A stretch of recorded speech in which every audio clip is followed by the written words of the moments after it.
Monsieur le député, Monsieur le président du parc, Madame la conseillère départementale, Monsieur le président de la communauté d'agglomération, Mesdames et Messieurs les maires, chers collègues, Mesdames et Messieurs les maires adjoints, Messieurs les représentants de la gendarmerie, Messieurs les représentants des sapeurs-pompiers, Mesdames et Messieurs les élus, Monsieur le délégué départemental de l'Agence régionale de santé, Mesdames et Messieurs les directrices et directeurs d'école, Mesdames et Messieurs les chefs d'entreprise, présidentes et présidents d'associations, Mesdames et Messieurs, chers amis, l'année 2018 est maintenant terminée. C'est le moment de dresser un bilan. Dans quel état est notre monde? Comment se porte notre République? Comment vivons-nous ensemble? Voici mon constat. Notre modèle social est en péril. Retraite, sécurité sociale, éducation pour tous, liberté en retrait, inégalité croissante. Notre modèle économique est en panne, une croissance variant de molle à inexistante et un chômage toujours au plus haut depuis maintenant 40 ans. Notre modèle politique est déstabilisé, à force de recentralisation sournoise, d'assèchement financier des collectivités, d'absence de renouvellement ou plutôt de remplacement d'une élite déconnectée du peuple. L'Europe et le monde sont en proie aux idéologies fascistes. Pudiquement, en ce moment, certains les appellent populistes. Pourtant, elles sont bien adossées à des relents nationalistes et autres tentations de suppression de liberté, donc fascistes. Elles font un retour toujours par les urnes. Et je reprends l'alerte d'Albert Camus, tellement d'actualité. Faites attention, quand une démocratie est malade, le fascisme vient à son chevet, mais ce n'est pas pour prendre de ses nouvelles. Autre constat, l'ultime, notre planète est en feu. Quelques chiffres qui ne rassureront pas.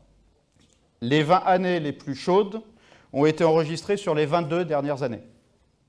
Un nombre impressionnant de catastrophes climatiques extrêmes, avec notamment 70 tempêtes cycloniques dans l'hémisphère nord, contre une moyenne de 53.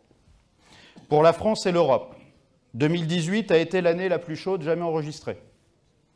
Un tiers d'oiseaux en moins dans nos campagnes françaises depuis 15 ans. Près de 80% des insectes auraient disparu en Europe en 30 ans. Et maintenant, on fait quoi? On laisse continuer tout ça? On se dit que c'est trop tard? L'année 2019 doit être le moment d'un débat citoyen à l'échelle européenne, dans chacun de nos pays, pour dire ce que nous voulons pour nos enfants, pour les générations futures. L'année 2019 doit aussi être l'année de mobilisation des énergies citoyennes dans le sens du progrès en France pour plus de justice sociale et la transition écologique qui sont forcément liées et non contradictoires. Nicolas Hulot l'a bien exprimé lors de son départ du gouvernement. Il disait « On s'évertue à entretenir, voire à réanimer un modèle économique marchand qui est la cause de tous ces désordres. » Je serai du côté de celles et ceux qui oseront travailler à proposer de changer de modèle, d'arrêter avec les vieilles recettes qui ne fonctionnent plus depuis 40 ans, et j'y participerai comme tout citoyen devrait et doit le faire. Malheureux sont celles et ceux qui ont arrêté de rêver, qui se cantonnent à résister, à amoindrir, à atténuer, à gérer les crises, en fait à piétiner. Malheureux sont celles et ceux aussi qui prônent le pragmatisme comme unique remède.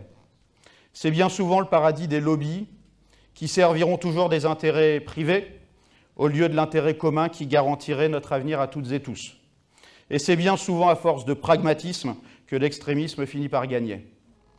Mon premier vœu ira donc ce soir au retour du rêve citoyen, car rêver c'est pouvoir et je crois au pouvoir citoyen. Václav Havel, dans ses méditations, disait « N'est-il pas vrai que pour chaque citoyen et doublement pour les hommes politiques, l'essentiel est et devrait être finalement que la vie soit plus belle, plus intéressante, plus lumineuse et plus supportable ?» Aujourd'hui, il est grand temps de reprendre le chemin de ce progrès humain. C'est ainsi que nous imaginons notre jardin manicouis depuis maintenant de nombreuses années. Et ça fonctionne. Parfois, c'est long, le temps de mobiliser les partenaires ou les collectivités qui doivent intervenir. Parfois, nous parvenons à débloquer des situations. Parfois, nous bataillons pour nous faire entendre, faire admettre des évidences et des nécessités. Toujours, la sincérité de l'engagement paye. Et je remercie l'ensemble des partenaires, collectivités, administrations, qui nous ont aidés à faire avancer Manille-les-Hameaux. Le bilan de l'année 2018 est significatif, en passage du rêve à la réalité, et en voici quelques exemples. La ferme urbaine, nous l'imaginions en 2013-2014. À l'époque d'ailleurs, certains nous disaient que c'était une ineptie. Aujourd'hui, 2 maraîchers cultivent la terre et les murs de la ferme se montent enfin. La rénovation énergétique des bâtiments. Le centre social Henri Dès est réalisé. Les logements sociaux du quartier du Buisson sont rénovés et nous continuons et nous continuerons de soutenir les bailleurs qui vont dans ce sens. L'école Louise Weiss est en cours, sur plusieurs tranches en raison du site occupé. La fibre optique. Je sais que beaucoup en rêvent chez nos voisins. Elle est déjà disponible sur la quasi-totalité de notre territoire, mais j'ai une bonne nouvelle. La finalisation est annoncée par Orange en 2019 pour les 3 derniers hameaux non couverts aujourd'hui. Le Bois des Roches, on l'évoquait l'année dernière, Brouessy et Villeneuve. La liaison cyclable, qui relie maintenant, enfin, on pourrait dire, Manille-les-Hameaux aux autres communes de Saint-Quentin-en-Yvelines. Nous avons également plus de bus en semaine sur la ligne 464 depuis septembre. Le passeport loisir manicois, qui permet à tous les enfants de pratiquer une activité associative en réduisant fortement la contrainte financière pour la famille. En septembre, nous avons décidé d'étendre ce dispositif très largement jusqu'à la classe de 3e. 150 enfants en bénéficient déjà cette saison et ce n'est pas terminé. Nous avons également poursuivi les travaux d'accessibilité engagés dans tous les équipements et espaces publics. Nous avons aussi fêté les 10 ans de notre pôle musical et associatif Blaise Pascal, qui est un lieu innovant d'autogestion de la vie associative, qui accueille annuellement environ 30 000 personnes. Cette reconnaissance en dur de la vie associative a favorisé année après année un foisonnement associatif, avec des dialogues constants entre bénévoles, qui fait que les projets naissent sans cesse. La municipalité accompagne les associations au mieux, avec le travail important des agents de nos services municipaux. Financement, logistique, sécurité, administration, locaux, accompagnement, qualification de projet. Ce soutien est essentiel à mes yeux, car la vie associative est le cœur du lien dans une communauté, en favorisant avant tout le partage humain. Ici, nous avons fait un choix fort, malgré les difficultés budgétaires que nous avons comme tout le monde. Nous avons fait le choix de soutenir avant tout l'initiative citoyenne et donc la vie associative. C'est notre engagement, nous l'avons toujours tenu et nous ferons tout pour le tenir encore. Message à d'autres collectivités et à notre agglomération qui considère les associations comme des variables d'ajustement budgétaire. Un autre choix est possible, vous en avez la preuve ici. Dans notre lutte contre la désertification médicale, nous avons réussi l'ouverture d'un lieu innovant, le centre médical et paramédical Albert Schweitzer. Des permanences de médecins généralistes et spécialistes sont en place grâce au soutien de l'ARS, que je remercie, et en partenariat avec l'hôpital privé de l'Ouest parisien à Trappes. Aujourd'hui, déjà 9 praticiens consultent dans des locaux entièrement rénovés aménagés par la ville, et d'autres spécialistes y sont attendus. Quand on connaît cette problématique de l'offre de soins et l'historique de ce dossier, nous pouvons être très fiers de cette initiative réalisée en une année, de l'idée en juin 2017 à l'ouverture en juin 2018, travaux inclus. D'ailleurs, je vous annonce aussi que le département a décidé de remettre une permanence de la protection maternelle et infantile, la PMI, chaque premier lundi du mois. Nous attendons maintenant la signature du président du département. Ça sera dans un bus itinérant, car il refuse d'utiliser nos locaux médicaux pourtant disponibles. Dommage, ça ferait des économies. Cela intervient après qu'ils aient fait un bilan qui est certainement catastrophique, au point qu'ils n'ont pas voulu nous le montrer, de l'évolution des suivis en pré- et post-natal, suite à leur décision en 2016 de fermeture de l'antenne PMI de Manille-les-Hameaux. Nous les avions prévenus à l'époque, nous avions combattu ensemble ce choix. Aujourd'hui, la PMI revient un peu. C'est grâce à notre mobilisation et c'est déjà essentiel. Toutes ces réussites et bien d'autres que vous trouverez dans le compte-rendu annuel de mandat, dans le Manimag, et aussi dans le hall de l'Hôtel de Ville, sont des réussites collectives. Je veux ici remercier très chaleureusement l'équipe municipale qui m'entoure et j'y associe leur famille. Je sais le temps passé à travailler au service des autres avec la volonté de bien faire. La diversité de notre équipe, nos débats francs et constructifs, nos appels à partager et à faire ensemble très largement permettent toujours d'aller plus loin. Même si parfois c'est plus lent, car nous considérons ce temps de la discussion primordial, nous allons toujours plus loin ensemble. Merci à vous.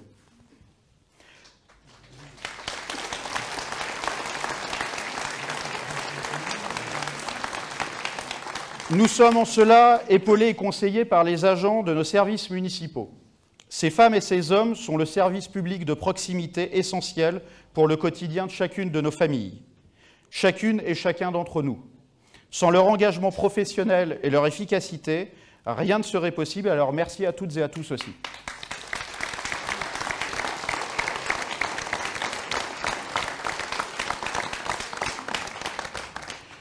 Nous cultivons à Magny-les-Hameaux le pouvoir citoyen. Plus de 350 habitants volontaires, beaucoup d'entre vous, participent aux différents comités et groupes de travail constitués sur les thématiques ou des projets. Ces personnes ne sont ni élues ni choisies. Qui veut participer, vient. Donc les personnes qui ne participeraient pas encore, n'hésitez pas.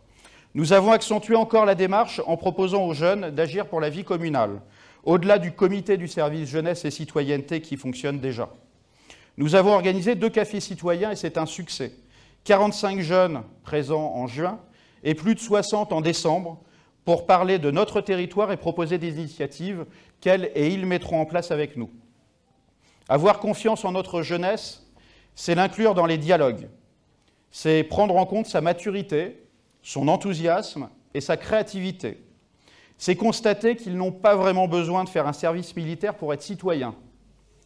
Je cite en exemple la structuration d'initiatives de jeunes de Magny-les-Hameaux qui, depuis plus d'1 an, maintenant, organisent chaque week-end, très régulièrement, des maraudes à Paris pour venir en aide aux sans-domicile fixe. Nous avons d'ailleurs accompagné certains d'entre eux dans la création d'une association. Je veux citer aussi l'accompagnement par la commune de 7 projets qu'on appelle Déclic, dont 5 qui ont une portée culturelle ou solidaire, réalisés par des jeunes Magnicois en 2018. La fraternité n'attend point le nombre des années. Ce parti de l'intelligence collective, par la participation continue, peut parfois interpeller certains politiques d'arrière-garde, qui considèrent notre démocratie représentative comme seul et unique système valable. Celles et ceux qui, lorsqu'ils sont dans l'opposition, crient sans cesse à la non-concertation, mais qui osent lancer en même temps que l'expression du peuple, c'est uniquement l'élection qui validerait ou non un projet. Entre-temps, il faudrait donc surtout se taire ou attendre. On l'entend et on le lit parfois en ce moment. Je les invite à venir tout simplement aux réunions et ateliers participatifs que nous organisons régulièrement, voir comment ça se passe. La démocratie ne peut pas vivre en donnant la parole seulement tous les 5 ou 6 ans. La démocratie, c'est un débat permanent. Ici, à Magny-les-Hameaux, nous considérons que nous sommes comptables au quotidien de notre mandat électif. Mieux que chacune et chacun à sa place pour imaginer notre avenir commun ensemble. Point d'oligarchie, d'élite bien pensante hors sol qui réfléchit pour les autres. Ici, nous sommes citoyennes et citoyens avant tout, les 2 pieds ancrés dans notre terre, dans ce territoire que nous aimons et dont nous connaissons aussi les faiblesses et pour lesquelles nous travaillons au quotidien, dont nous discutons ensemble les enjeux pour mieux imaginer l'avenir. Ça non plus, ça n'attend pas tous les 6 ans, l'occasion d'une campagne électorale où on peut parfois voir apparaître, puis disparaître, puis réapparaître, des ambitions très personnelles comme des sauts de puce. Et voici comment nous imaginons tous ensemble Magny-les-Hameaux demain, dans le cadre de ce travail et de ces réflexions permanentes et collectives. Parmi les travaux pour 2019, j'ai des collègues qui vont râler, Central Park, Magnicois, avec le réaménagement de la plaine de Chemincourt. C'est vrai, c'est un espace qui est au centre de Magny-les-Hameaux. Espace d'éducation au sport, de sport santé, de loisirs, de rencontres et de partage. Projet conçu collectivement avec les riverains, habitants volontaires, associations, dont nous espérons le démarrage des travaux cet été, en fonction des financements que nous obtiendrons. On croise les doigts. La restauration scolaire. Nous travaillons avec les parents d'élèves pour l'alimentation des enfants demain. Nous étions déjà à plus de 50% de bio aujourd'hui. Nous allons finaliser la construction de cette ferme que j'évoquais au début, qui aide à augmenter l'offre de la diversité agricole. Nous sommes en pointe dans ce domaine. Nous continuerons les rénovations énergétiques des bâtiments publics avec l'espoir de recevoir tous les financements nécessaires. Là aussi, on croise les doigts, notamment pour notre gymnase Auguste Delaune, qui sera un très gros dossier, avec un démarrage des travaux que nous programmons pour la fin de l'année. Nous poursuivrons aussi les travaux d'accessibilité, d'entretien des espaces et des bâtiments publics. Et puis, nous nous mobiliserons encore autour de la réhabilitation du collège Albert Einstein. Toujours promise, c'est toujours dans les tuyaux du conseil départemental, mais tellement repoussée dans chaque plan pluriannuel depuis 2012. Nous nous retrouverons d'ailleurs en septembre, afin de fêter son 40e anniversaire, et je sais l'attachement que nous avons, par-delà les générations, pour ce lieu fort d'éducation et de rassemblement de notre diversité maniccoise. Et j'y reviendrai un petit peu plus tard. Bien entendu, car c'est le cœur de la commune, nous ferons tout pour continuer d'apporter les services dont nous avons besoin dans notre vie quotidienne, malgré la disparition des dotations de l'État, malgré le désengagement des autres collectivités, malgré le choix de l'agglomération de diminuer les services aux habitants et de casser la culture de proximité.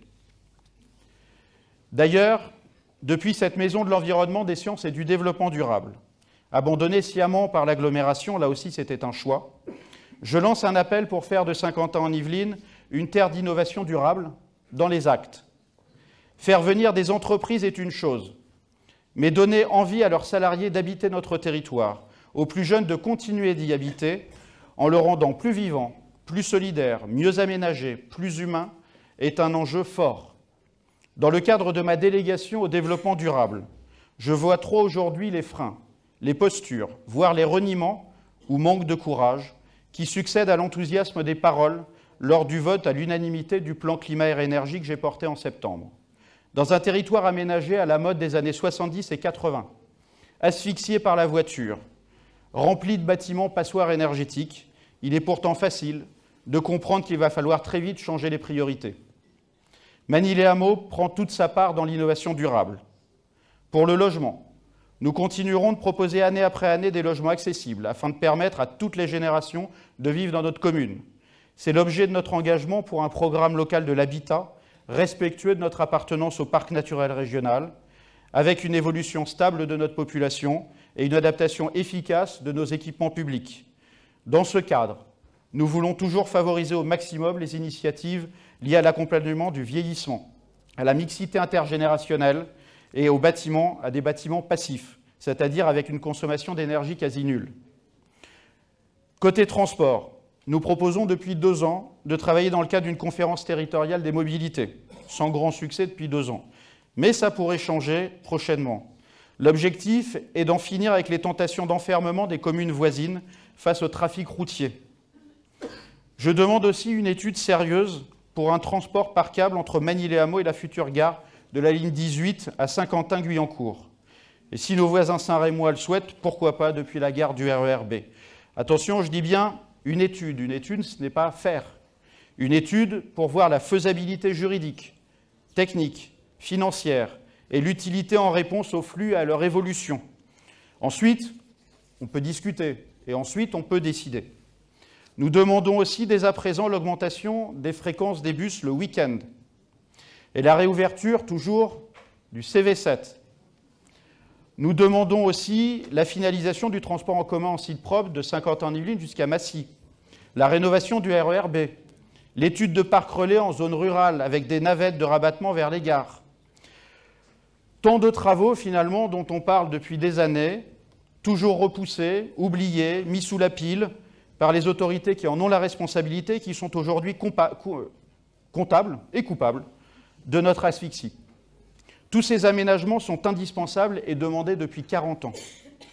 Car oui, la future éventuelle ligne 18 qui arriverait à partir de 2030, même en passage souterrain, ne résoudra pas l'ensemble des problèmes de transport que nous connaissons déjà depuis 40 ans ici, entre le sud et le nord de notre territoire.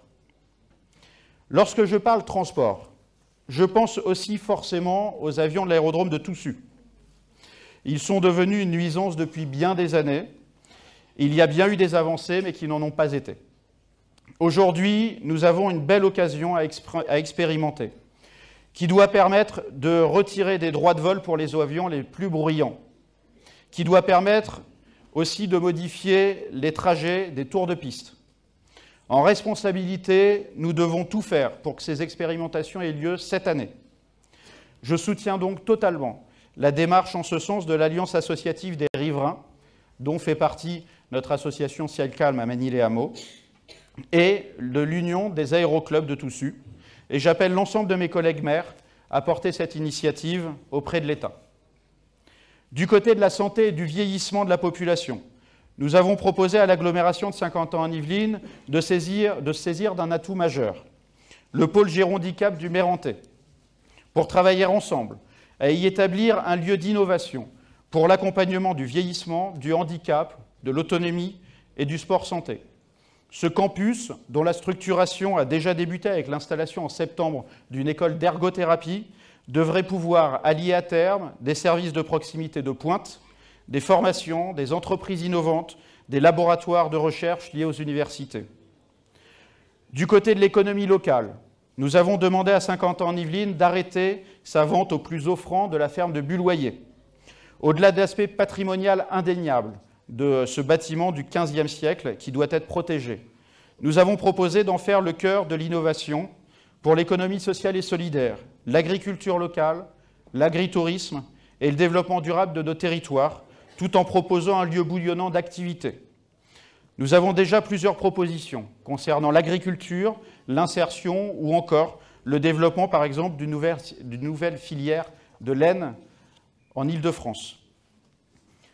Concernant notre souhait de création d'un marché, puisqu'on en parle régulièrement depuis maintenant quelques mois, et quelques personnes écrivent de temps en temps dessus, nous avions lancé une procédure de délégation de service dans le cadre d'une commission composée, je le rappelle, parce que parfois il faut rappeler les choses, d'élus de la majorité et de l'opposition, bien au courant. Aucun candidat n'a répondu jusqu'à maintenant. On continue donc nos recherches et on ne désespère pas et on ne lâche rien. Et nous continuerons toujours d'agir avec humilité, car dans toute action, toute innovation, on peut aussi se tromper et donc changer pour améliorer. Aucune personne n'a une vérité absolue. Celles et ceux qui vous le feraient croire sont au mieux des menteurs. Manille-les-Hameaux est résolument tourné vers l'avenir. Nous nous y attelons avec toutes les bonnes volontés. Faire de la politique, c'est inventer, étudier, rendre possible, agir pour que nos concitoyens vivent mieux ensemble. Vivent chacune et chacun dignement. C'est mon engagement et c'est notre engagement collectif. En ce début d'année 2019, je souhaite la réussite de notre belle commune. Je souhaite à chacun d'entre vous plein de bonheur. Je nous souhaite le bonheur de rêver, de cultiver notre jardin, imaginaire ou non. Je nous souhaite de semer des graines qui un jour produiront de belles moissons. Je nous souhaite de suivre encore Le Petit Prince d'Antoine de Saint-Exupéry. Faites que le rêve dévore votre vie, afin que la vie ne dévore pas votre rêve. Au nom du conseil municipal, je vous souhaite une très belle année 2019 pour vous toutes et tous.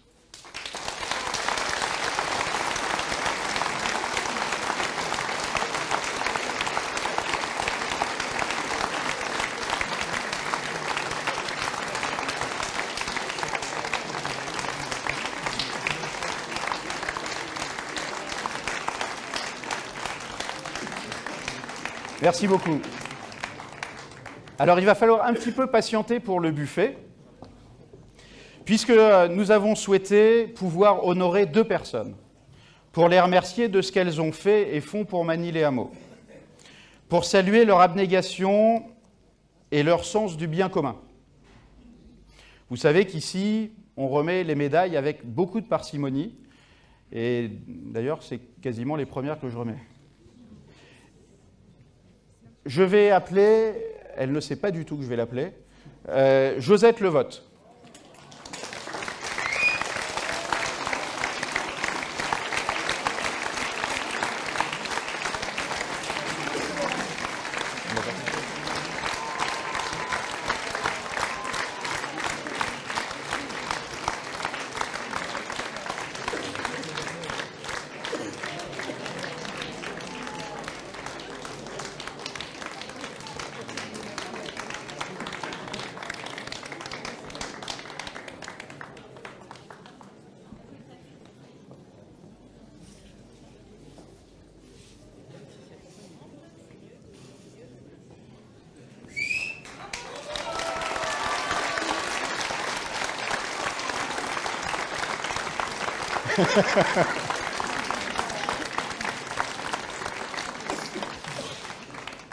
Josette est bien connue de toutes et tous.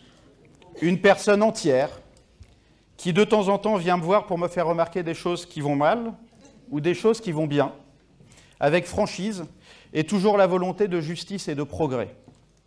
Des valeurs qui l'habitent totalement, n'hésitant pas à les cuisiner pour une personne isolée ou à accueillir des femmes fuyant leur foyer, toujours dans la plus grande discrétion, puisque personne n'était au courant jusqu'à maintenant. Et depuis maintenant plus de 10 ans, elle a choisi de mettre ses compétences professionnelles d'organisatrice et de cuisinière au service du plus grand nombre, avec la création notamment des Amis de l'Estaminet, soutien à la programmation culturelle, ateliers cuisine au centre social, ateliers cuisine pour les enfants du collège, malheureusement stoppés car l'Éducation nationale a supprimé son financement, dommage, organisation de dîners-spectacles, de rencontres d'écrivains, d'ateliers d'écriture et tant de choses encore. Ce soir, par exemple, tous les desserts que vous allez déguster ont été cuisinés par l'équipe qu'elle anime. Et je les remercie.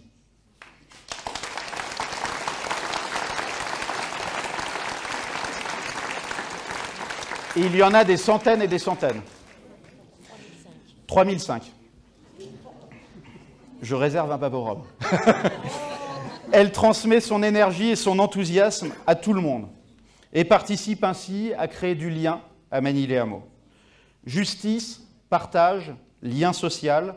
Il était donc forcément évident que notre commune honore ce soir Josette Levotte pour ce qu'elle est et pour ce qu'elle fait, en lui remettant la médaille de la ville.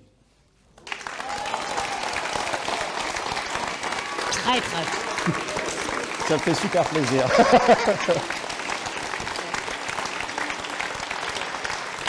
Tu veux dire un mot ?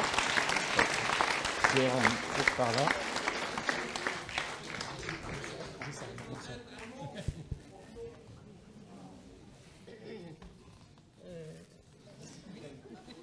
Je voudrais d'abord dire que cette médaille, je l'accepte à une condition, c'est qu'elle soit partagée par toutes ce que la commune appelle à l'unanimité les estaminettes, c'est-à-dire toutes les dames, et quelques messieurs, mais ils sont rares, qui viennent nous aider à faire la cuisine à chaque fois qu'on est sollicité.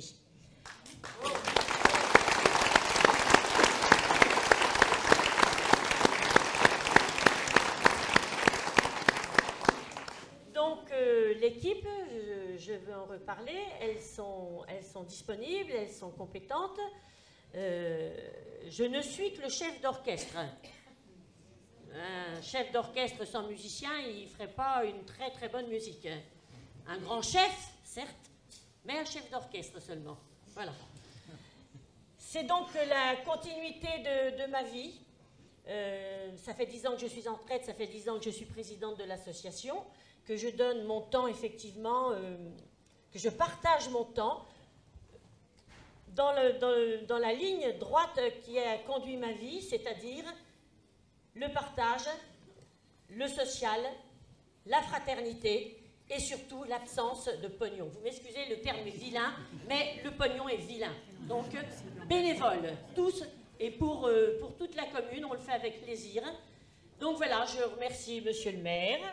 Et puis, on va essayer de continuer un petit peu, mais on commence à vieillir un petit peu. S'il y a des jeunes gens, tout jeunes retraités, on peut prendre quelques mois pour les former, puis après on leur passe le flambeau. Voilà. Merci. Reste à côté. Hein? Reste ici. Reste.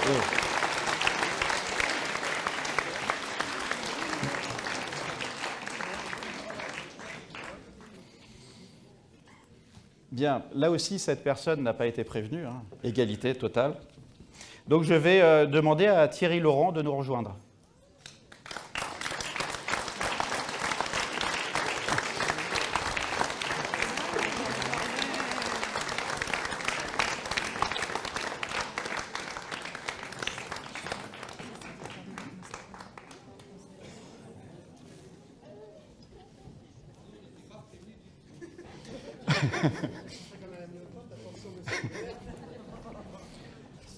Voilà, venez. Ah non, c'est pas si long que ça.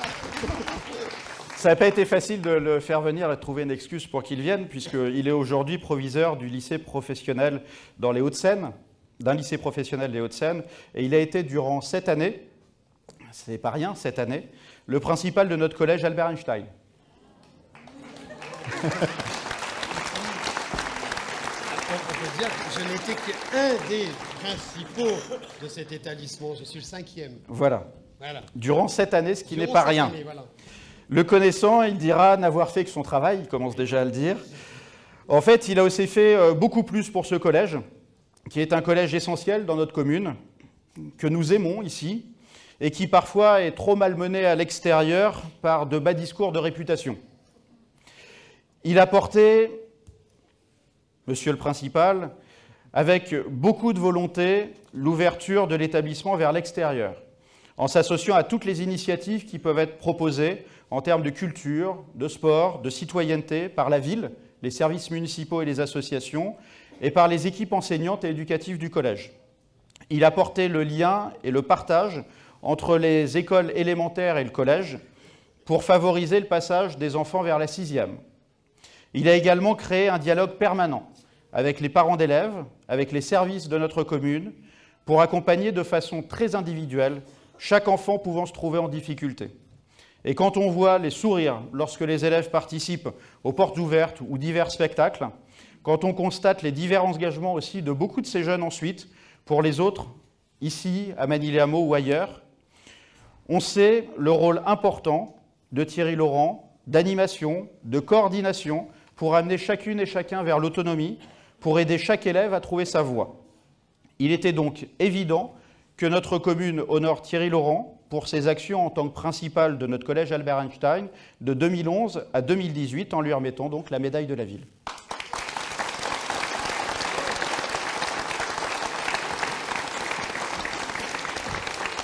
Merci, monsieur le maire. Merci à vous. Je vous fais par la bise. Le cœur est bien. Si vous voulez dire un petit mot, je vous donne le mot micro. avec le micro. Donc j'ai ma grosse voix en général, ça porte bien. Ah bon? Collez le micro. Collez. Là, je colle le micro. Voilà. Donc effectivement, je n'étais pas du tout prévenu de cette gentille attention. Je vous remercie, monsieur le maire, et je vous remercie tous et toutes. Je souhaite bien évidemment plein de bonnes choses pour cette année 2019. À vous, à vos familles. Bien évidemment, j'ai une pensée particulière pour les élèves du collège Albert Einstein, à qui je souhaite la plus grande des réussites, bien évidemment. Je tiens aussi à dire que ce n'est pas que le principal dans un collège, c'est vraiment toute une équipe. Je sais qu'il y a mon collègue qui me remplace, qui est dans la salle. Je lui souhaite beaucoup de bonheur aussi dans cet établissement. C'est vrai que je suis arrivé à Manille-les-Hameaux, très honnêtement, un peu par hasard, je ne savais même pas où était Manille-les-Hameaux. Voilà. C'est souvent comme ça. Voilà, je bouge beaucoup, je venais du 91, je suis passé par le 78. C'est vrai que, encore une fois, on a un parcours très particulier en tant que chef d'établissement, puisqu'on a une obligation de mobilité. Donc je n'aurais pas pu faire comme le premier chef d'établissement qui est resté, je crois, plus de 20 ans. Et il me semble bien. Donc ce n'est plus possible pour les chefs d'établissement, donc il faut qu'on bouge. 7 ans, effectivement, c'est une bonne période pour créer du lien. Encore une fois, j'ai fait ce que j'ai pu. Vous avez parlé d'humilité, mais je crois que c'est un mot important pour toutes les équipes. On fait du mieux notre travail. Je pense aussi, j'associe les collègues du premier degré, avec qui j'ai eu grand plaisir aussi à travailler. Et en tout cas, je vous remercie. Ça me touche énormément. Et je vous remercie beaucoup.